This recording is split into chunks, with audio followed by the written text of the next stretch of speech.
Hello, Gaia. I do hope you are doing great. My name is Ollie. Hit that subscribe button if you love a good Reddit story.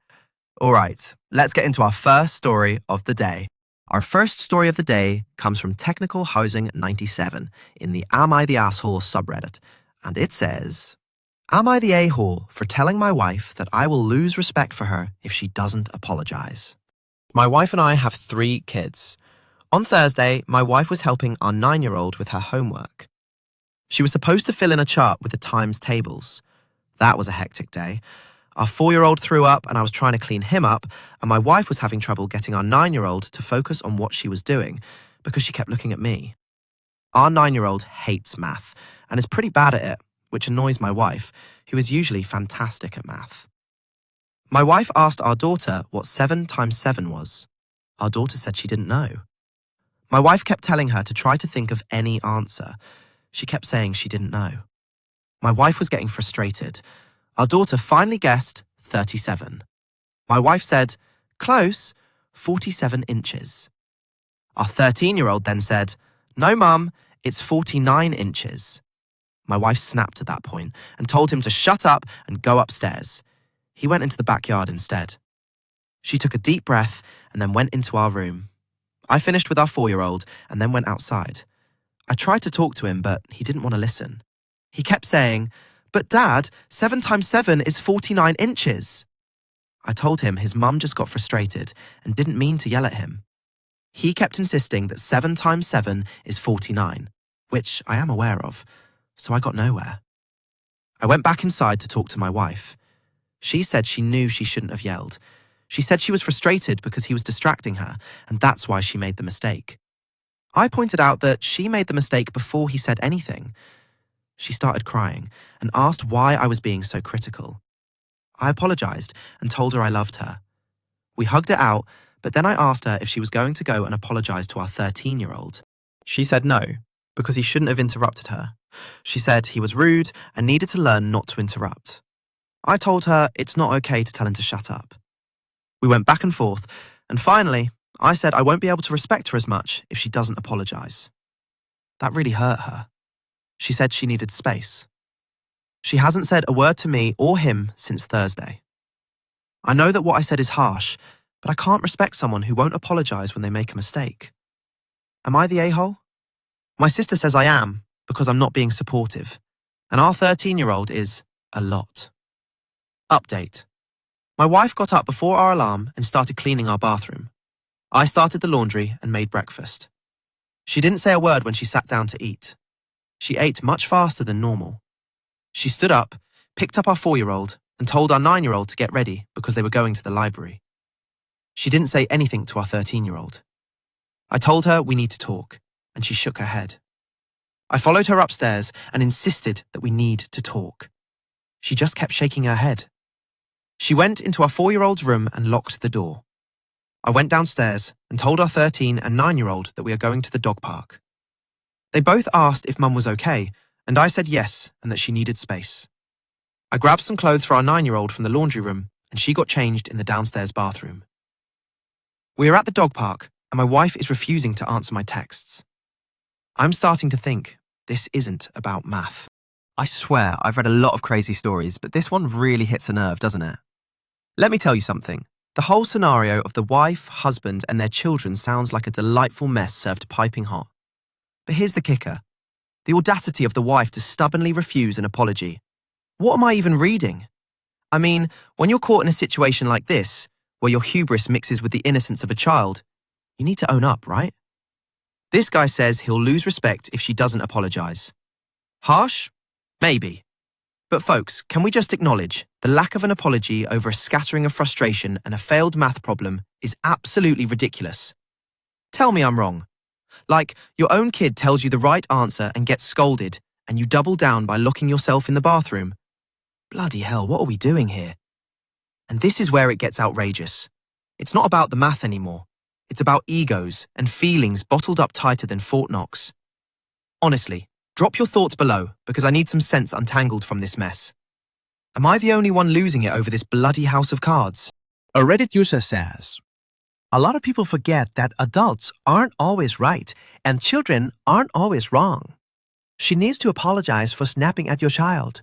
OP responds, I told her that, but she said it has nothing to do with the math problem and that is about his bad habit of interrupting. I think that since he was trying and succeeding really to be helpful, that doesn't count as interrupting. Someone says, you are not the a-hole. She should absolutely apologize. Wow, and you were honest when you said that she is going to lose your respect. I always went to apologize when my wife told me to. We are not perfect, but we need to teach our kids that we recognize when we mess up. OP responds, I really mean it. I understand being frustrated and rattled. We're only human and make mistakes. I've apologized to the kids before. If she can't do that, I do respect her less. I love her the same, but respect her less. Am I a guinea pig? Says, you're not the absentee. It's wild that she hasn't said a word to either of you. As an aside, is it possible for homework to be done in a less distracting room? Even as an adult, I would have trouble focusing with one frustrated person trying to help me and 3 other people doing random things around me, especially if one of them was unwell and throwing up.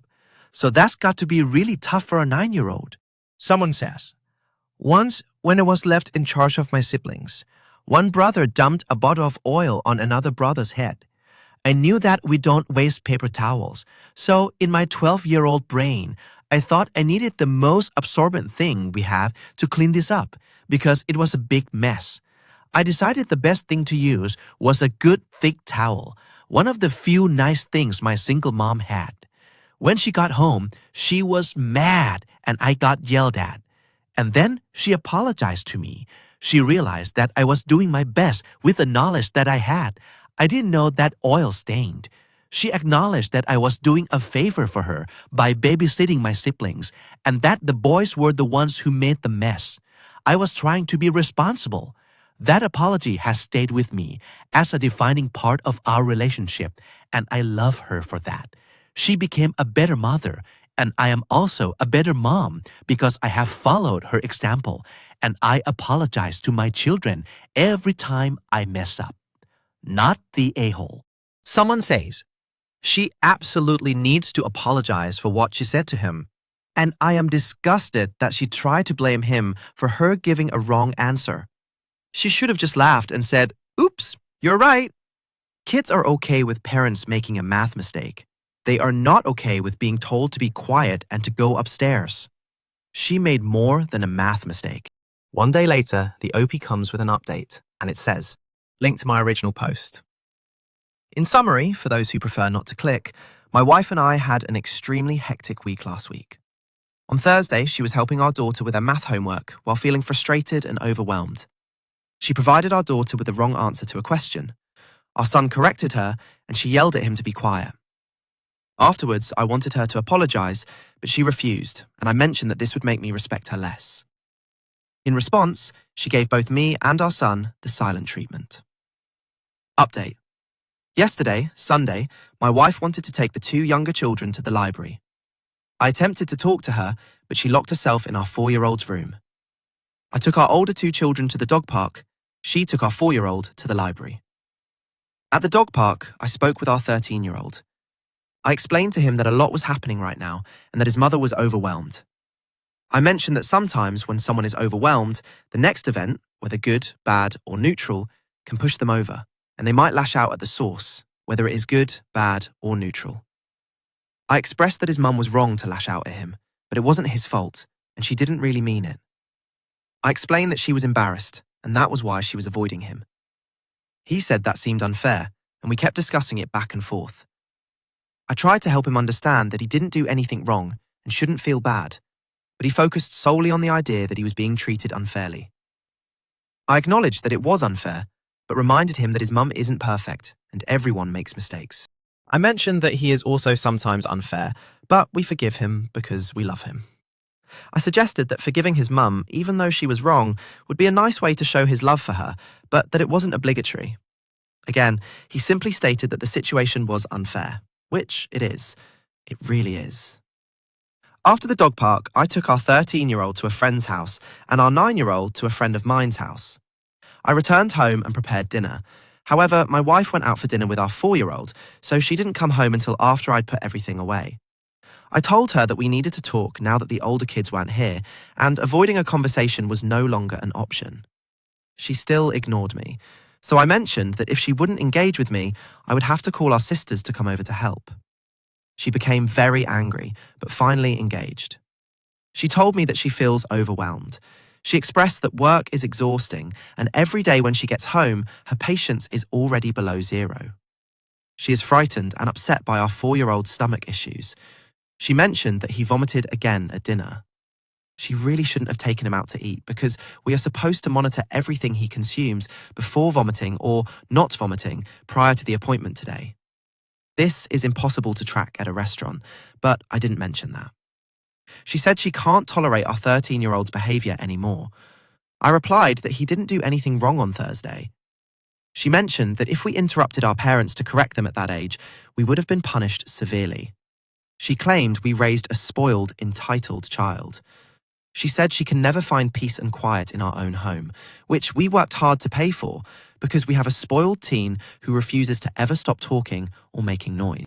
I pointed out that we have been working on those behaviors and he has been improving, but she lashed out when he was trying to be helpful, which sends the wrong message. She told me that I am not supporting her and expressed that she needs things to change. She said we need to enforce stricter rules and stop being so lenient. If he plays the recorder after we've told him he's done for the night, we need to confiscate it. If he interrupts, he needs to go directly to his room. If he argues about curfew, he should lose privileges.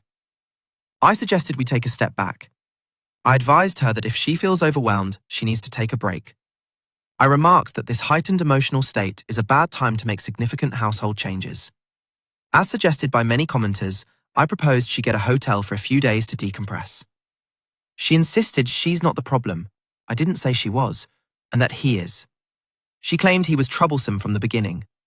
She said she initially thought our daughter didn't have all his issues because she is a girl, but our 4-year-old is a boy and is also better behaved, so he is the problem. She also accused me of always seeing this and initially admitting it, but later stopped to make her appear crazy. For context, I used to joke that our 13-year-old is a changeling because he enjoys being outside so much, loves animals, and loves playing his recorder. I want to emphasize that this was a joke. The reason I stopped making this joke was that I noticed my wife no longer found it funny. This was years ago anyway.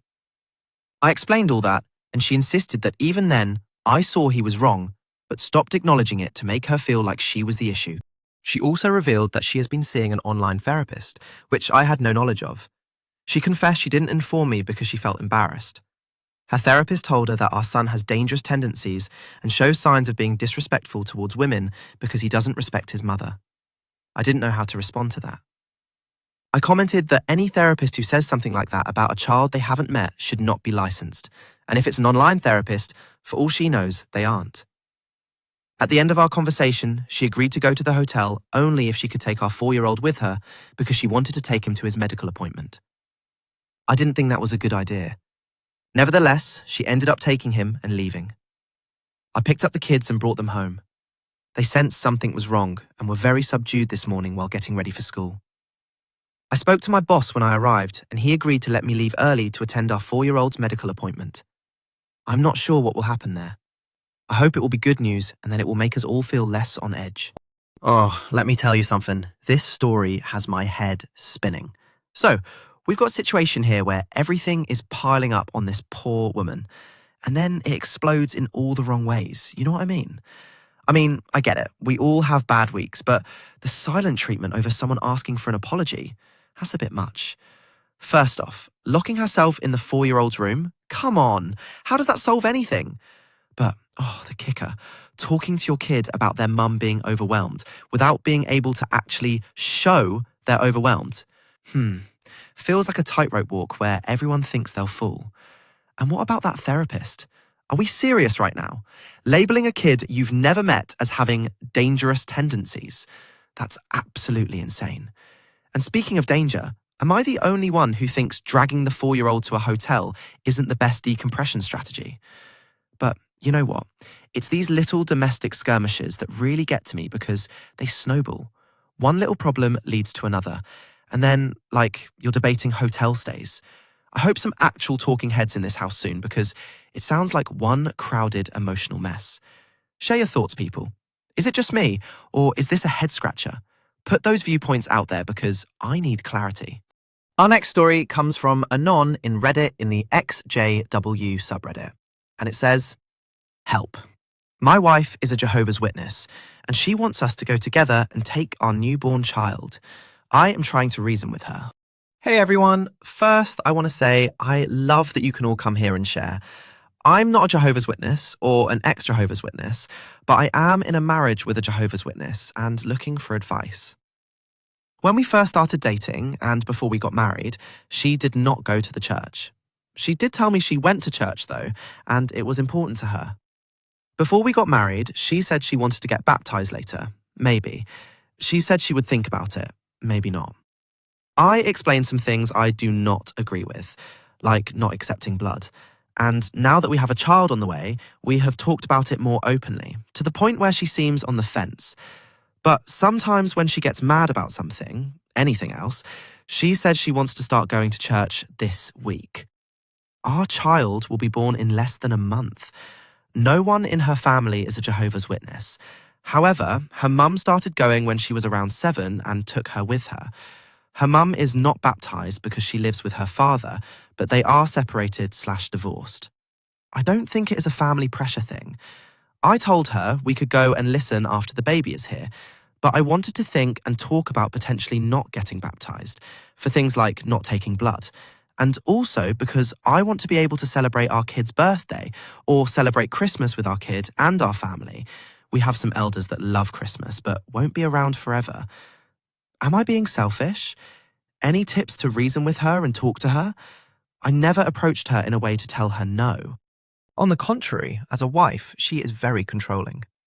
I've just tried to have positive conversations with her in hopes she can look at all angles of the topic, not just what she knows or feels. Any guidance or help would be appreciated.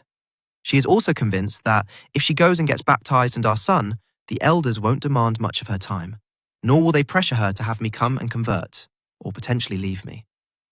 But from ex-Jehovah's Witnesses I know, they've voiced these concerns to me several times. Let me tell you something. This situation is more tangled than a box of Christmas lights. You love your partner. She's suddenly more devoted to something than she initially let on. And here comes the tricky part. A newborn on the way. Now, first and foremost, addressing the elephant in the room. Religion is one heck of a sensitive topic. It's a deeply personal thing. So the idea that she might want to get baptized or that she flirts with the idea under stress, that's quite a tightrope you're walking. And here's the kicker. Children change everything. Seriously.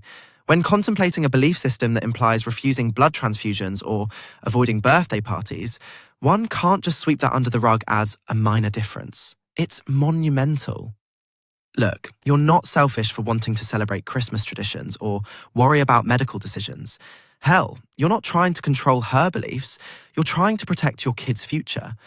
A positive conversation? Sure. But with some tough questions bolstering your arguments too. And when she says the elders won't demand much, that's like saying social media won't steal your time. It's never as simple as it sounds, right? In the end, I get what you're doing. You're trying to keep open communication and respect her beliefs, and kudos to you for that. But you also need stable grounds for your family. Keep at it, be honest, and remember, clarity over convenience. Drop your thoughts below because I need therapy after this one. Seriously, do. I feel the stress through the screen, and I'm sure there are others who've navigated these deep religious waters. Let's hear it. Peking 383 says, I don't have a lot of advice to give, but whatever you do not get baptized. Others can offer tips on how to possibly talk her out of it, and I hope that will be effective.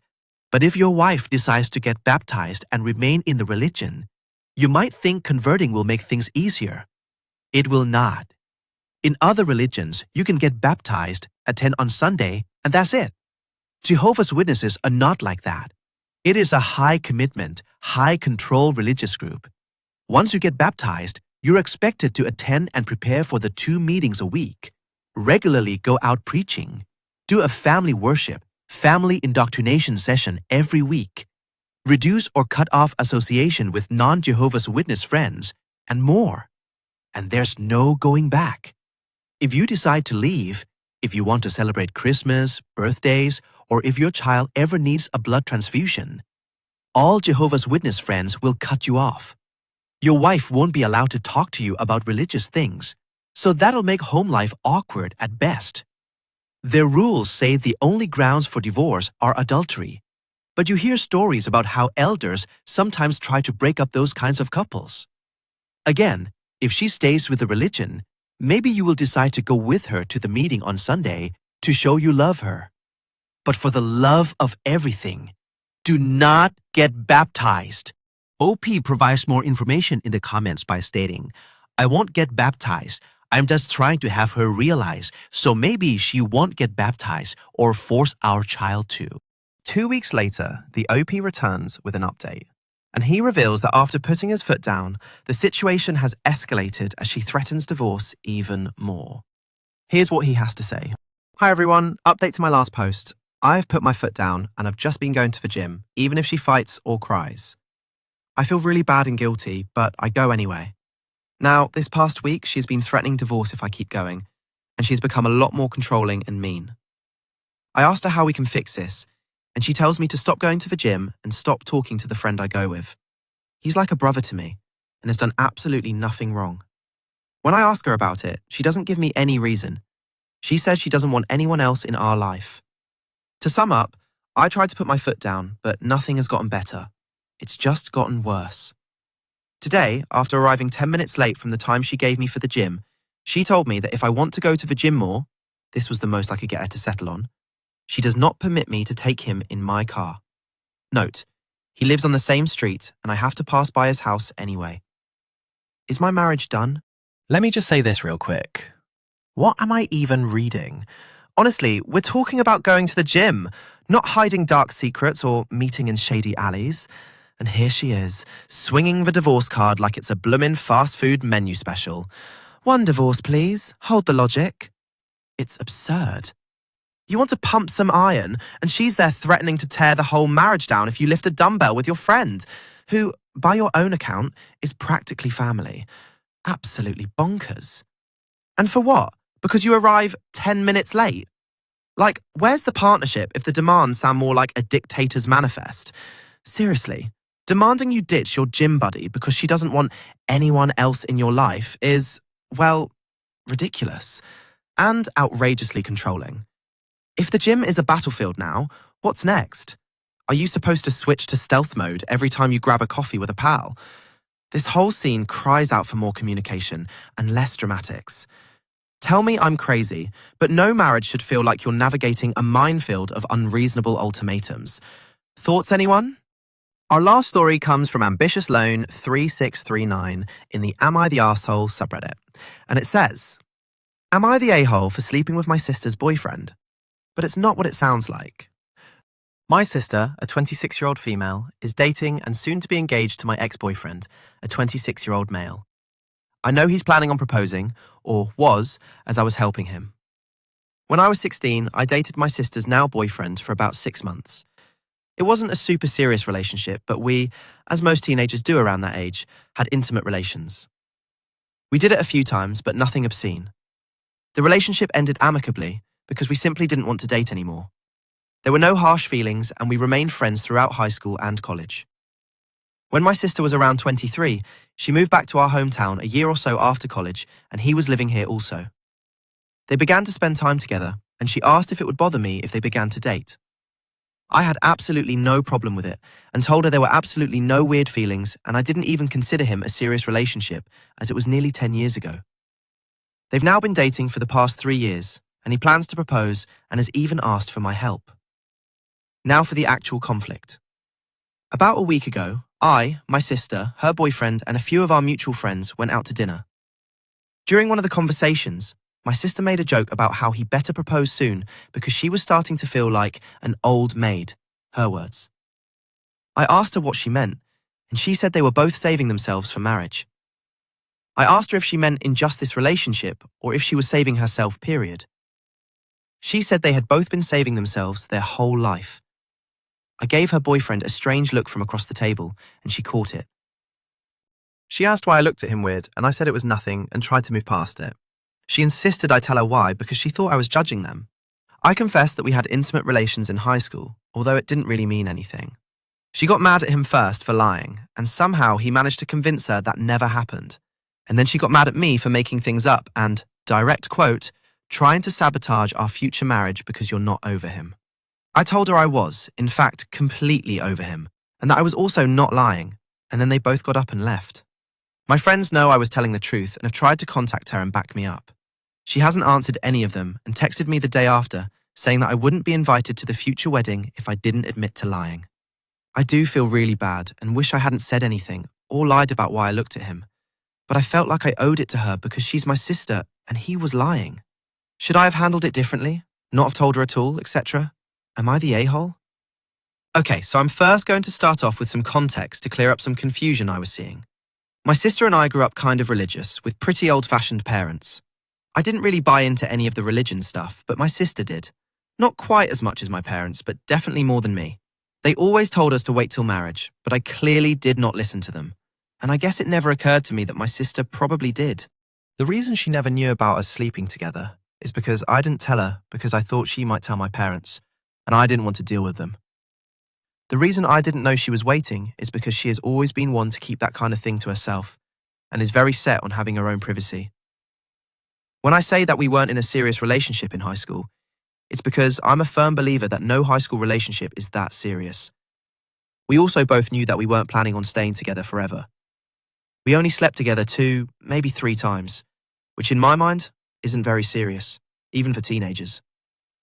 When my sister asked me if I'd be okay with them dating, she specifically asked if I would find it weird or uncomfortable, and I told her as long as she wasn't bothered by the fact that we used to be a couple, I had no reservations. She said that she didn't mind at all, which I mistakenly took as she knew we slept together and didn't care. I'd always known him to be pretty truthful, and I never took it to mean that he actually completely lied to her. At dinner, the 3 of us were sitting at one end of the table and having the argument very quietly so my friends didn't know what was happening, until they got up and left. Otherwise, they would have defended me there. After I confessed that we slept together, he said something along the lines of, "That never happened, and I don't know why she would lie." I insisted I wasn't lying, but I also wasn't trying to be hurtful. He said some nonsense about how maybe their talk of marriage made me jealous and stirred up old feelings. That's when she turned on me and they left. Now to the update. My sister came over this morning and we had a conversation and made amends. She told me that he had proposed a few days ago, but she hadn't told anyone because what I said was still weighing on her. She said that last night she went through his phone and found out that he has been cheating on her repeatedly for most of the relationship and that he slept with people before they were together. She confronted him this morning and they had a huge argument where he said that the reason he lied is because he knew it was important to her that they were both virgins and she wouldn't have stayed with him if she found out that he wasn't one, and he really does love her and want to marry her. She thankfully did not believe him and ended it. She came straight over to apologize and hear my side of the story. I asked her why she blindly believed him and left the restaurant and wouldn't answer me. And she said that she was embarrassed because waiting till marriage has always been a big deal to her, and she didn't want to believe that he wasn't as committed to her as she was to him. I, of course, accepted her apology, and we both decided to move past it and always trust each other. She has also decided that she's going to take some time to reconsider what values are the most important to her. All is now well. Our ex is totally the a-hole, and please don't say anything rude about my sister. I love her a ton, and she just had a weak moment. Someone says, if he was involved with you at 16, there's a strong chance he was involved with others from 17 to 23, right? Anyways, not the a-hole. I mean, honestly, have you ever heard of a more absurd situation? The sheer irony, the tangled web of secrets and revelations. At the end of the day, it seems we've got a classic case of everything blowing up gloriously in the face of good intentions. Talk about a whirlwind of family drama, misguided beliefs, and a couple of unfortunate choices. And here we stand, jaws dropped. Because who could even write a story like that? It's reality TV at its finest, and I was just sitting here for the ride. Now that we're all emotionally frazzled and baffled, I know I can't be the only one with my head spinning from this update. Did you feel that twist in your gut? Let's dive into those comments below. Tell me how you would have handled this sticky mess and whether you trust that ex-friend around your sibling. And make sure to stick around and check out more of our videos to get lost in these truly outrageous Reddit sagas. Until next time, folks, keep debating and keep those stories coming our way.